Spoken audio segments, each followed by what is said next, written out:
दिल जलिए तो हमर चिता भी जला दिया। यदि कफन नहीं मिलत तो अहाँ अपन दुपट्टा ओढ़ा दिया। दिल जलिए तो अहाँ हमर चिता भी जला दिया।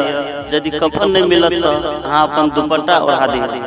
अगर कोई पूछत की भेल अहाँ के प्रेमी का तो सर झुका के हमर नाम बता दिया, राजकुमार।